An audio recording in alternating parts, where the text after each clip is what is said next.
누군가를 위해 밤을 새워 일을 도와주고 어려울 때마다 먼저 손을 내밀고 부탁을 거절하지 못해 내 일을 뒤로 미루며 살아온 세월이 있습니다.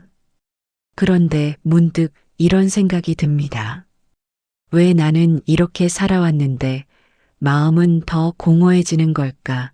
주변 사람들은 나를 편하게 여기고 때론 당연하게 생각하며 정작 내가 힘들 때는 아무도 곁에 없습니다. 부처님께서는 이렇게 말씀하셨습니다. 지혜 없는 친절은 자신의 복을 흘려보내는 것과 같다. 오늘 이 말씀을 통해 우리는 진정한 베품과 헛된 희생의 차이를 깨닫게 될 것입니다. 평생을 착하게 살아왔는데 왜 복은 오히려 멀어지는 것처럼 느껴지는지 그 이유를 부처님의 가르침 속에서 찾아보겠습니다. 첫째, 경계 없는 친절이 복을 빼앗는다. 부처님께서 기원정사에서 제자들과 함께 계실 때였습니다. 한 제자가 깊은 시름에 잠긴 얼굴로 다가와 여쭈었습니다. 부처님, 저는 평생 남에게 베풀며 살았습니다. 그런데 왜 제 삶은 점점 더 고달파지고 사람들은 저를 가볍게 여기는 것 같습니까? 부처님께서는 잠시 침묵하시다가 천천히 말씀하셨습니다. 내가 베푼 것은 진심에서 우러나온 자비였느냐, 아니면 거절하지 못하는 두려움에서 나온 것이었느냐, 제자는 아무 말도 하지 못했습니다. 부처님께서 이어서 말씀하셨습니다. 경계 없는 친절은 강물이 제방을 넘어 논밭을 망치는 것과 같다. 물은 생명을 살리지만 넘쳐 흐르면 모든 것을 쓸어가 버린다. 내 선함도 마찬가지다. 분별 없이 모두에게 베풀면 그것은 자비가 아니라 집착이 되고 집착은 너의 복을 조금씩 갉아먹는다. 우리는 종종 착한 사람이라는 말을 듣고 싶어 합니다. 누군가에게 미움받거나 나쁜 사람으로 보이는 것이 두려워 모든 부탁을 들어주고 내 것을 나눠주고 내 시간을 내어줍니다. 하지만 부처님께서는 이것이 진정한 자비가 아니라고 하셨습니다. 자비는 지혜와 함께해야 한다고 하셨습니다. 지혜 없는 자비는 상대를 의존하게 만들고 나 자신을 소진시키며 결국 서로에게 독이 됩니다. 복은 균형에서 옵니다. 베풀 때 한계를 알고 도우대 상대가 스스로 설 수 있게 돕는 것, 그것이 진정한 복을 쌓는 길입니다. 부처님의 제자 아난이 물었습니다. 그렇다면 부처님, 어떻게 그 경계를 알 수 있습니까? 부처님께서 답하셨습니다. 내 마음을 들여다보라. 내가 베풀 때 기쁨이 있는가 아니면 억지로 하는 무거움이 있는가, 상대가 감사하는가 아니면 당연하게 여기는가, 이것을 보면 내가 복을 쌓고 있는지 복을 흘려보내고 있는지 알 수 있다. 우리가 평생 착하게 살았는데도 복이 없다고 느낀다면 그것은 우리가 나쁜 사람이어서가 아닙니다. 다만 경계 없이 베풀어 우리의 귀한 에너지와 복이 새어나갔기 때문입니다. 이제는 지혜롭게 베풀어야 할 때입니다. 둘째, 당연함으로 변한 친절이 복을 가로막는다. 부처님께서 한 마을을 지나가실 때 한 노인이 길가에 주저앉아 한숨을 쉬고 있었습니다. 부처님께서 다가가 물으셨습니다. 어르신, 무엇이 그리 걱정입니까? 노인이 답했습니다. 평생 자식들을 위해 살았습니다. 논밭을 일구고 빚을 져가며 공부시키고 결혼시키고 손주까지 돌봐주었습니다. 그런데 이제 늙어 몸이 불편해지자 자식들은 저를 부담스러워합니다. 제가 뭘 잘못한 걸까요? 부처님께서는 깊은 연민의 눈빛으로 노인을 바라보셨습니다. 그리고 천천히 말씀하셨습니다. 어르신께서는 자식에게 물고기를 잡아주셨지만 물고기 잡는 법을 가르치지는 않으셨습니다. 어르신의 희생이 너무 컸기에 자식들은 그것을 공기처럼 당연하게 여기게 되었습니다. 이 말씀은 우리 모두에게 해당됩니다. 우리는 가족에게, 친구에게, 이웃에게 베풀 때 그들이 감사할 것이라고 기대합니다. 하지만 시간이 지나면 그 친절은 당연한 것이 되어버립니다. 처음에는 정말 고맙습니다라고 하던 사람이 나중에는 왜 이번엔 안 해주세요라고 묻게 됩니다. 부처님께서는 이렇게 말씀하셨습니다. 베풀매도 때가 있고 방법이 있다. 상대가 진정으로 필요로 할 때 베풀되 그것이 습관이 되어 의존하게 해서는 안 된다. 물은 목마른 자에게 생명수가 되지만 계속 먹이면 배탈이 난다. 우리가 너무 잘해주면 상대는 우리의 가치를 잊어버립니다. 항상 곁에 있는 공기의 소중함을 모르듯이 언제나 베푸는 사람의 희생은 보이지 않게 됩니다. 그리고 그 순간부터 우리의 복은 조용히 떠나갑니다. 복은 상호 존중에서 자랍니다. 내가 베풀고 상대가 감사하며 서로가 서로의 가치를 알아볼 때 복은 돌고 돕니다. 하지만 한쪽이 계속 주기만 하고 다른 쪽이 받기만 한다면 그것은 베품이 아니라 소모입니다. 부처님께서는 제자들에게 이렇게 가르치셨습니다. 때로는 거절하는 것이 더 큰 자비다. 상대가 스스로 할 수 있는 일을 대신해 주는 것은 그의 힘을 빼앗는 것이다. 진정한 사랑은 상대를 의존하게 만드는 것이 아니라 스스로 설 수 있게 돕는 것이다. 우리는 이제 깨달아야 합니다. 모든 것을 해주는 것이 사랑이 아니라는 것을, 때로는 아니오라고 말하는 것이 나와 상대 모두를 위한 지혜라는 것을 말입니다. 셋째, 자기 자신을 잃어버리면 복도 함께 떠난다. 부처님께서 대나무 숲에서 명상하고 계실 때 한 여인이 찾아왔습니다. 그녀의 얼굴에는 깊은 피로가 서려 있었습니다. 부처님, 저는 평생 남편을 위해, 시부모님을 위해, 자식들을 위해 살았습니다. 제 하루는 온통 다른 사람들의 필요를 채우는 것으로 가득합니다. 그런데 거울을 보면 낯선 사람이 보입니다. 나는 도대체 누구입니까? 부처님께서 조용히 눈을 뜨시고 말씀하셨습니다. 나무는 가지에 물을 주기 전에 먼저 뿌리에 물을 주어야 한다. 내가 너 자신을 잃어버렸다면 너는 이미 말라가는 나무와 같다. 아무리 다른 이에게 베풀어도 그것은 텅 빈 통에서 물을 퍼내는 것과 같다. 우리 중 많은 분들이 이런 삶을 살아왔습니다. 자신의 꿈은 접고 자신의 시간은 없고 자신의 감정은 뒤로 미루며 오직 가족과 타인을 위해 살아왔습니다. 그것이 마치 덕이고 미덕인 것처럼 여기며 살았습니다.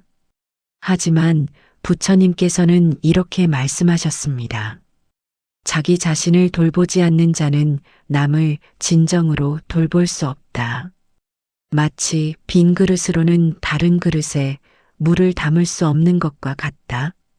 우리가 자신을 잃어버리면 우리의 베풀문 진심이 아니라 의무가 되고 기쁨이 아니라 희생이 되며 결국 원망으로 변합니다. 부처님의 가르침 중에 중도라는 것이 있습니다. 지나치지도 모자라지도 않은 균형의 길입니다. 나 자신을 챙기는 것과 남을 돕는 것 사이의 균형. 이것이 바로 복을 지키는 길입니다. 어떤 제자가 물었습니다. 부처님, 그렇다면 자기 자신을 돌보는 것이 이기적인 것은 아닙니까?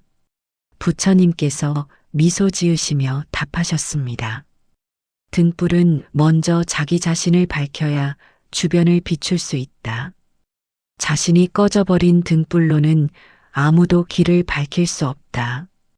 우리가 자신을 돌보는 것은 이기심이 아니라 지혜입니다. 내 마음이 평안해야 다른 사람에게도 평안을 줄 수 있고, 내가 행복해야 다른 사람도 행복하게 할 수 있습니다. 복은 자기 자신을 사랑하는 데서 시작됩니다. 부처님께서는 이렇게 말씀하셨습니다. 온 세상을 다 뒤져봐도 자기 자신보다 더 사랑스러운 존재는 없다. 그러므로 자기 자신을 사랑하는 자는 남을 해치지 않는다. 자신을 소중히 여기는 사람은 남의 소중함도 알고, 자신의 경계를 지키는 사람은 남의 경계도 존중합니다. 평생 남을 위해 살아온 우리는 이제 자신을 위해서도 살아야 합니다. 그것이 이기적인 것이 아니라 오히려 더 건강한 베풀물 위한 준비입니다.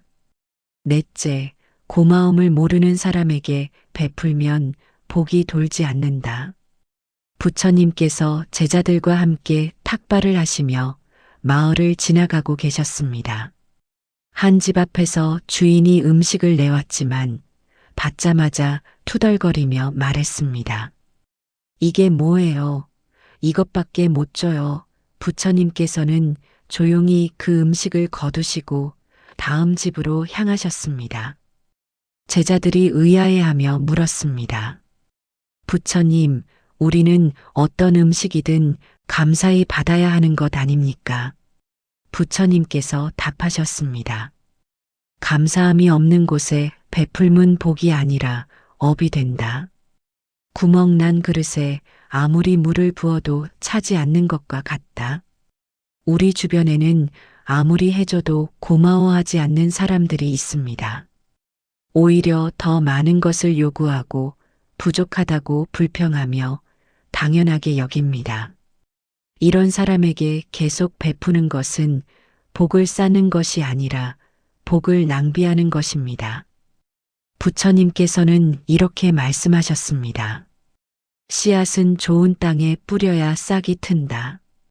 돌밭에 아무리 좋은 씨앗을 뿌려도 자라지 않는다. 내 선의도 마찬가지다. 받을 준비가 된 사람에게 베풀어야 그것이 꽃을 피운다. 이것은 냉정한 말처럼 들릴 수 있지만 사실은 깊은 지혜입니다. 우리의 에너지와 복은 무한하지 않습니다. 그것을 어디에 쓸지는 지혜롭게 선택해야 합니다.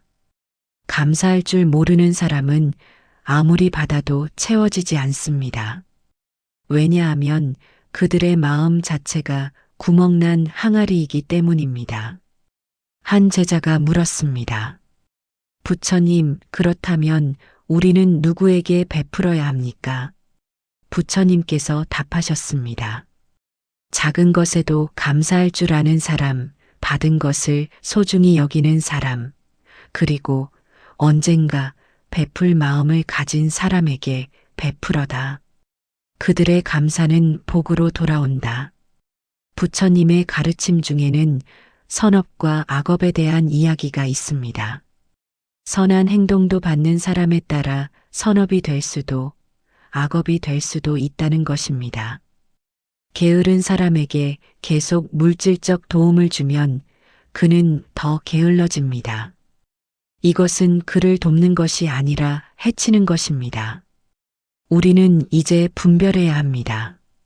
누가 진정으로 도움이 필요한 사람인지, 누가 그저 이용하려는 사람인지를 말입니다. 진정한 자비는 맹목적인 것이 아니라 지혜로운 것입니다. 부처님께서 말씀하셨습니다. 자비에는 4가지가 있다.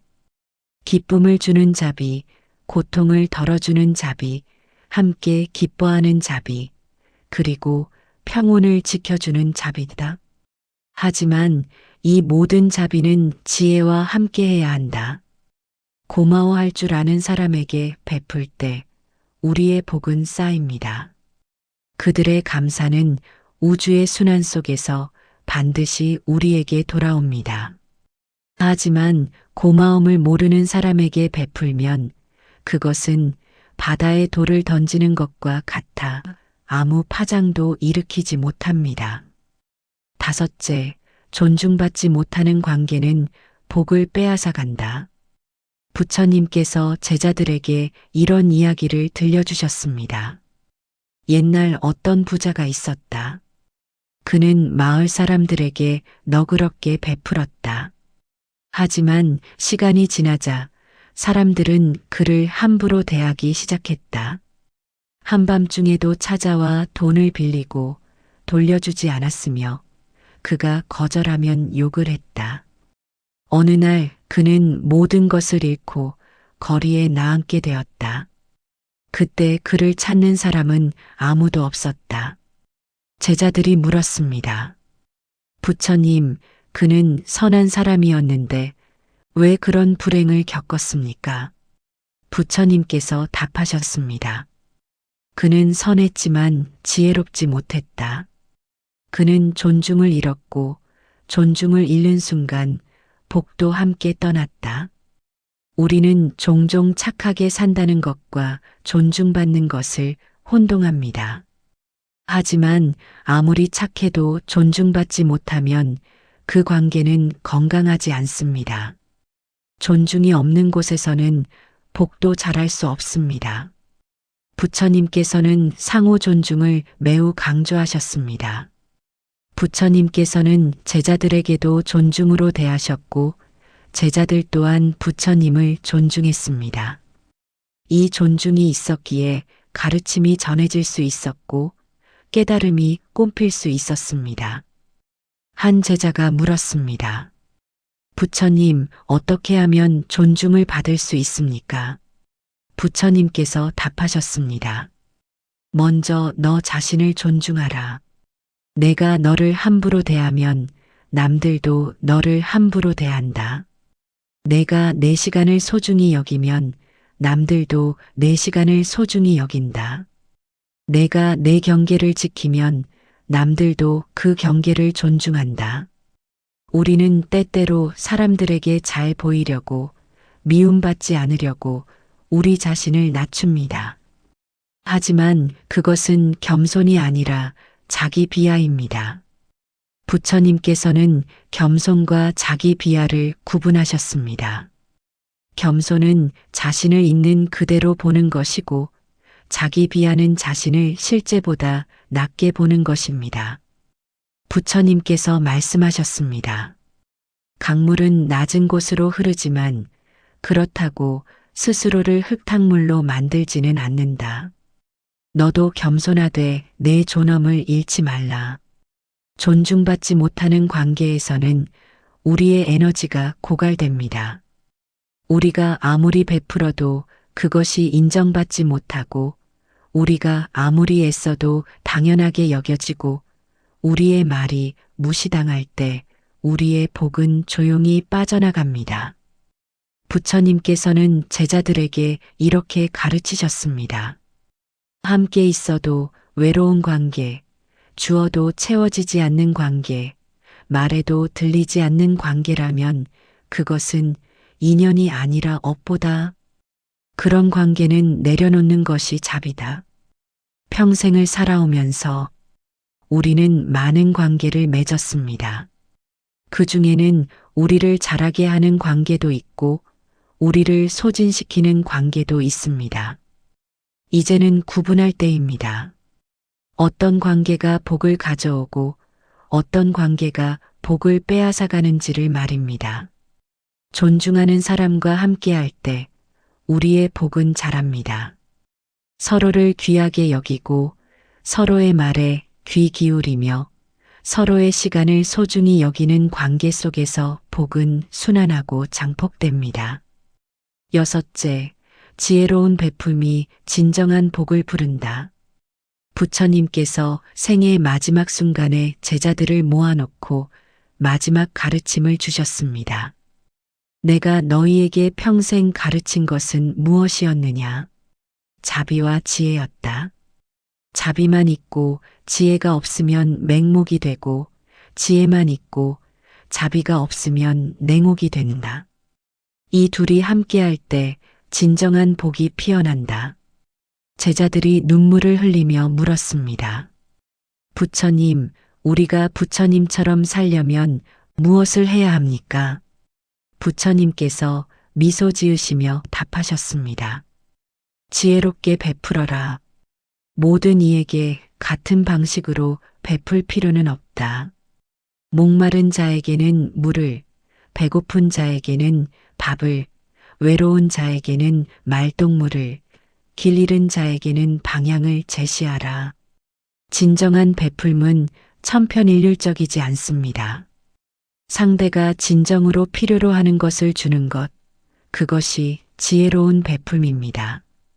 어떤 이에게는 물질적 도움이 필요하고 어떤 이에게는 정신적 위로가 필요하며 어떤 이에게는 홀로 설 수 있는 힘을 길러주는 것이 필요합니다. 부처님께서 말씀하셨습니다. 물고기를 잡아주면 하루를 살고 물고기 잡는 법을 가르치면 평생을 산다. 진정한 베풀문 상대를 의존하게 만드는 것이 아니라 독립하게 돕는 것이다. 우리가 지혜롭게 베풀 때 우리의 복은 증가합니다. 왜냐하면 우리는 그저 물질을 주는 것이 아니라 상대의 삶을 변화시키기 때문입니다. 그 변화는 다시 세상으로 퍼져나가고 결국 우리에게도 돌아옵니다. 한 제자가 물었습니다. 부처님, 그렇다면 어떻게 하면 지혜로운 베풀음을 실천할 수 있습니까? 부처님께서 답하셨습니다. 첫째, 상대를 관찰하라. 그가 진정으로 무엇을 필요로 하는지 보라. 둘째, 내 한계를 알라. 내가 줄 수 있는 것과 없는 것을 구분하라. 셋째, 베풀되 집착하지 말라. 결과를 기대하지 말고 순수하게 베풀어라.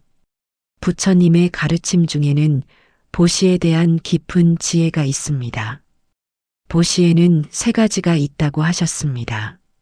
재물을 주는 제시, 가르침을 주는 법시, 그리고 두려움을 없애주는 무해시입니다. 가장 높은 보시는 무해시라고 하셨습니다. 사람들의 두려움과 불안을 없애주는 것, 그들에게 평안을 주는 것이 가장 큰 복을 쌓는 길입니다. 우리가 평생을 살아오면서 배운 것이 있다면 그것은 삶의 지혜입니다. 이제 우리는 그 지혜를 바탕으로 베풀어야 합니다. 맹목적으로 주는 것이 아니라 분별력 있게 주는 것입니다. 우리의 복을 지키면서도 남에게 진정한 도움을 주는 것, 그것이 지혜로운 베풀음입니다. 부처님께서 마지막으로 말씀하셨습니다. 복은 밖에서 오는 것이 아니라 안에서 자라나는 것이다. 내가 지혜롭게 살고 존중하며 살고 균형을 지키며 살 때 복은 저절로 너를 찾아온다. 복을 쫓지 말고 복이 올 수 있는 사람이 되어라. 지혜로운 베풀음은 우리 자신도 지키고 남도 진정으로 돕습니다. 이것이 진정한 복을 부르는 길입니다. 이렇게 부처님께서는 우리에게 가르쳐 주셨습니다. 복은 맹목적인 친절에서 오는 것이 아니라 지혜로운 자비에서 온다고 말입니다. 경계 없이 베풀고 당연하게 여겨지고 자신을 잃고 고마움을 모르는 이에게 주고 존중받지 못하는 관계를 지속할 때 우리의 복은 조용히 떠나갑니다. 이제는 지혜롭게 살아야 할 때입니다. 베풀되 나 자신을 지키고 돕되 상대가 스스로 설 수 있게 하며 관계를 맺되 상호 존중이 있는 관계를 선택해야 합니다. 평생을 착하게만 살아온 우리는 이제 지혜롭게 살아야 합니다. 부처님의 마지막 가르침을 기억하십시오.